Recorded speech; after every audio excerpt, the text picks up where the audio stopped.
Para terminar a nossa lista de autores consagrados, nós temos o famosíssimo Vinícius de Moraes, que muita gente conhece mais por conta da música, mas ele começou pela literatura, tá?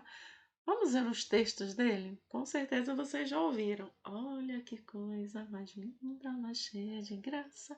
Ele é um dos autores dessa música. Normalmente ele fazia parcerias com Tom Jobim, Tolkien, como nós vamos ver mais lá na frente. E ele era responsável pela letra, enquanto os outros músicos pela sonoridade. Tristeza não tem fim. Felicidade? Sim. Também outra música famosa da Bossa Nova, que é o movimento do qual ele participou. Eu sei que você sabe que a distância não existe, que todo grande amor só é bem grande se for triste. Por isso, meu amor, não tenha medo de sofrer, que todos os caminhos me encaminham para você. Essa característica marcante de Vinícius, esse romantismo. Mas isso vai ser uma característica não da primeira fase literária dele. Nós ainda vamos mostrar isso para vocês. Essa aí é um trecho de uma música feita por ele, por Tom Jobim. Muita gente não sabe que ele também fez composições para crianças, assim como a Cecília. Quem nunca ouviu? Era uma casa muito engraçada, não tinha teto, não tinha nada. Vinícius de Moraes. Vamos saber mais sobre ele? Ele trabalhou só com música e com literatura? Nada disso. Ele teve uma vida interessantíssima e fez produções até para o teatro. Vamos saber mais sobre ele? Ele nasceu no Rio de Janeiro em 1913. Ele era filho de um pai que era funcionário público e poeta e de uma mãe pianista. Filho de um poeta com uma pianista, tinha que sair, né, um grande letrista da música brasileira. Nesse universo cultural, demonstrou interesse pela poesia ainda criança. Ele estudou no Colégio Jesuíta, no Rio de Janeiro, e também fez parte do coral. A mãe dele, inclusive, tocava piano para esse coral. Então, ali ele começa a desenvolver suas habilidades musicais, né? Técnicas de composição musical. Esse estudo na escola jesuíta vai ser provavelmente responsável pelas características da primeira fase da poesia dele, como nós vamos ver mais tarde. Ele se forma aos 20 anos, ele cursou direito, se formou e com 20 anos também ele publicou seu primeiro livro chamado O Caminho para a Distância. Embora ele tenha se formado em direito, ele não chega a trabalhar diretamente com direito. Inicialmente ele vai trabalhar como censor de cinema. Naquela época existia um departamento de censura de obras, né, literárias, musicais, obras para televisão, obras para cinema, e era necessário que um censor assistisse previamente os filmes para saber as partes que não eram adequadas para a família e sugerir, não, determinar que partes desse filme seriam cortadas. Esse era o trabalho dele. Então ele vai trabalhar com isso até 1938, mas para porque recebeu uma bolsa de estudos. Então ele vai lá para a Universidade de Oxford, na Inglaterra, estudar inglês e literatura. Enquanto ele vive lá, ele trabalha na BBC, a grande rede de televisão londrina, até 1939, quando ele retorna para o Brasil. Em 43, ele vai fazer o concurso para diplomata. Então ele vai ser aprovado, bastante, né, inteligente, tem aprovação na carreira diplomática e vai ser vice-cônsul em Los Angeles, nos Estados Unidos. Lá ele vai escrever mais um livro chamado Cinco Elegias. Além dos Estados Unidos, ele vai trabalhar também em Paris, em Montevideo e vai voltar para o Brasil novamente em 64. 4 anos depois, ele vai acabar sendo aposentado como diplomata no Brasil por boemia. Como assim? Se dizia que ele faltava muito, chegava sempre atrasado, porque era um sujeito que vivia na boemia. Então, ele ia muito a bares, participava de muitos saraus, tinha muitos colegas artistas e acabava não se dedicando ao trabalho. Então, ele foi aposentado compulsoriamente, quer dizer, sem a sua vontade. Não foi a pedido dele, mas essa foi a justificativa dada. Já aposentado, ele vai poder fazer a coisa que ele mais queria, que era o quê? Se dedicar à poesia e à música popular brasileira. Então ele vai fazer parte do grupo da Bossa Nova, ele vai fazer parcerias musicais com Toquinho, com Tom Jobim, com Chico Buarque, entre outros, tá? Vamos destacar muitas músicas, dentre elas a famosíssima Garota de Ipanema, que é a música mais regravada no mundo até hoje. A Aquarela, que ele fez com o Toquinho, A Casa, que era aquela música infantil que é muito conhecida, Rosa de Hiroshima, que ele fez após as bombas atômicas detonadas contra as cidades japonesas. Eu Sei Que Vou Te Amar, também muito famosa, Chega de Saudade.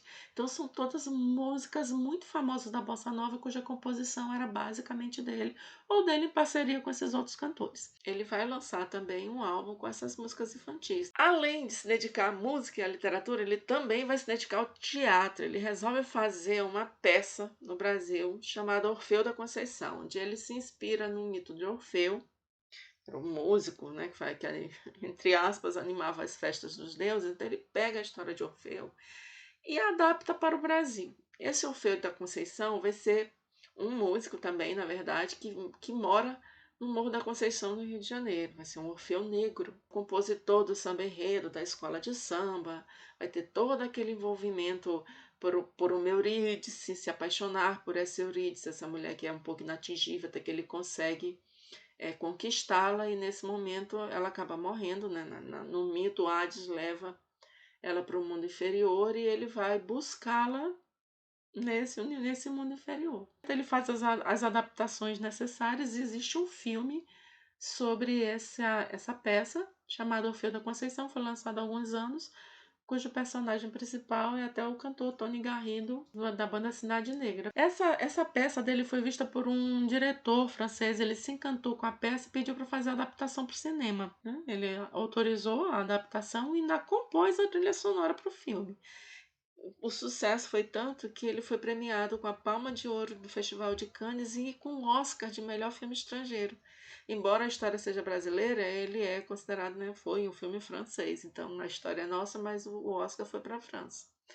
E conseguiu fazer o quê? Como fez tanto sucesso, foi premiadíssimo, super visto, ele acabou ajudando a divulgar a bossa nova pelo mundo. Dentro da sua vida singular de idas e vindas, ele se casou 9 vezes e teve 5 filhos.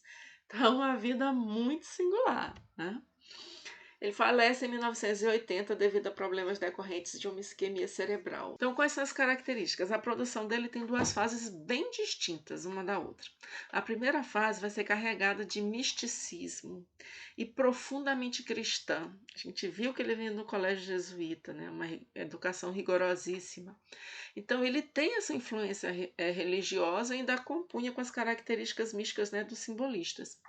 Dentro dessa obra nós percebemos muito esse conflito, né, entre o mundo carnal e o mundo espiritual, essa angústia diante do pecado, da culpa, né, desse que esse pecado traria para a pessoa. Então é uma característica muito diferente da segunda fase dele. Tá? Esse tom religioso a gente vai ler e dizer, meu Deus, isso é Vinícius de Moraes? Sim.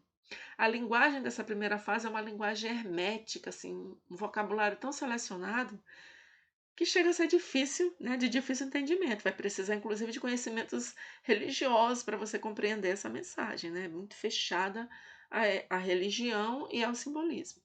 Os versos costumam ser longos, mas livres, né, sem essa preocupação com a rima. Ele também se inclina nessa primeira fase a tratar de temas sociais, como nós já vimos com Drummond de Andrade, com os autores da prosa, a literatura engajada, né, tratando dos problemas do contexto histórico. O carro-chefe dessa tendência de tratar de problemas sociais é o poema Rosa de Hiroshima, que já foi musicado pelo grupo Secos e Molhados. E também temos o texto chamado O Operário em Construção.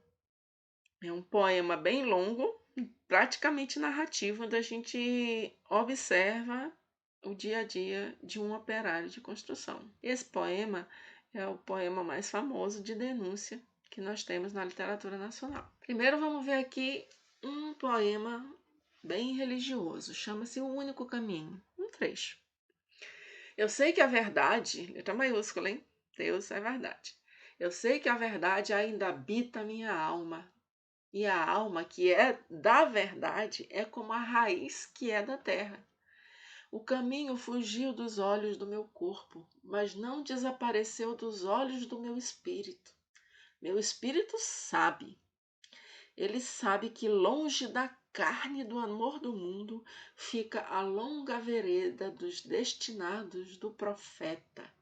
Eu tenho esperanças, Senhor. Sujeito que está se sentindo meio perdido, mas que confia que seu espírito ainda sabe o caminho. Tenho esperanças no meu espírito extraordinário, e tenho esperança na minha alma extraordinária.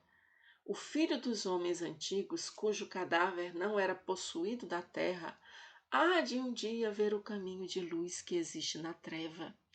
E então, Senhor, ele há de caminhar de braços abertos, de olhos abertos para o profeta, que a sua alma ama, mas que seu espírito ainda não possui. Então, é um texto que parece totalmente religioso, né? Uma reflexão religiosa, uma oração, um salmo, bem diferente do que nós vamos ver mais lá na frente na produção literária de Vinícius de Moraes. Aqui nós temos trechos do poema Operário em Construção, né? Poema narrativo que denuncia as condições de trabalho naquele período. Era ele que erguia as casas onde antes só havia chão. Como um pássaro sem asas, ele subia com as casas que lhe brotavam da mão. Mas tudo desconhecia de sua grande missão. Não sabia, por exemplo, que a casa de um homem é um templo sem religião. Como tampouco sabia que a casa que ele fazia, sendo a sua liberdade, era a sua escravidão. E um fato novo se viu que a todos admirava: o que o operário dizia, outro operário escutava. E foi assim que o operário do edifício em construção, que sempre dizia sim, começou a dizer não. E aprendeu a notar coisas a que não dava atenção. Notou que sua marmita era o prato do patrão, que sua cerveja preta era o uísque do patrão, que o seu macacão de Zuarte era o terno do patrão, que o casebre onde morava era a mansão do patrão, que os seus 2 pés andarilhos eram as rodas do patrão, que a dureza do seu dia era a noite do patrão, que sua imensa fadiga era a amiga do patrão. E o operário disse: não. E o operário fez-se forte na sua resolução. Como era de se esperar, as bocas da delação começaram a dizer coisas aos ouvidos do patrão. Mas o patrão não queria nenhuma preocupação. Convençam-no do contrário, disse ele sobre o operário, e ao dizer isso sorria. Perceberam? Sonoridade marcada. Perceberam que é um poema narrativo. Nós temos aí um operário que não sabia da sua importância até tomar-se conta disso, da importância que ele tem para a sociedade. E começou a conscientizar seus amigos, né, fazer algumas exigências com relação às condições desse trabalho. Se deu conta do tanto de sacrifício que ele tinha para o enriquecimento do patrão. E, logicamente, quando ele começa a se posicionar, vai causar um incômodo. Alguém querendo ser favorecido pelo patrão acaba denunciando ele e o patrão passa a tomar providências para silenciar esse motim. Quem quiser saber mais vai ter que pegar o texto para ler. A segunda fase dele não vai ser nem religiosa nem social. Agora ele vai tratar de temas do cotidiano. Vai viver, vai se afastar, vai ver o mundo, vai conhecer pessoas e, obviamente, vai mudar a sua mentalidade. Então, ele vai tratar de temas do cotidiano e, nessa fase, ele vai ressaltar principalmente a figura feminina. Muitas poesias dedicadas à mulher, mas atenção! Vinícius de Moraes tem frases célebres como aquela que diz o quê? As feias que me perdoem, mas beleza é fundamental. Então, quando ele compôs Garota de Ipanema, já era um homem que apreciava a beleza feminina. Então, ele ficava encantado, mesmo já velhinho, ficava paquerando as meninas que passavam na praia, porque ele gostava da beleza feminina, do corpo feminino. Vai falar muito também nessa fase do amor, e esse amor sentimento, mas também esse amor erótico, erotizado, certo? O pecado que ele tinha tanto medo, que ele tentava se afastar tanto na primeira fase, agora não vai ter problema nenhum. Ele vai abordar bastante o pecado na forma da sensualidade, especialmente da mulher, que vai se tornar para ele uma musa inspiradora. Ele vai escrever nessa segunda fase com bastante liberdade estética. Ele vai escrever desde versos livres, brancos, até sonetos. Ele vai se destacar bastante, inclusive, pelos sonetos, Então, vai ser desde a liberdade estética até o formalismo tradicional na produção de sonetos.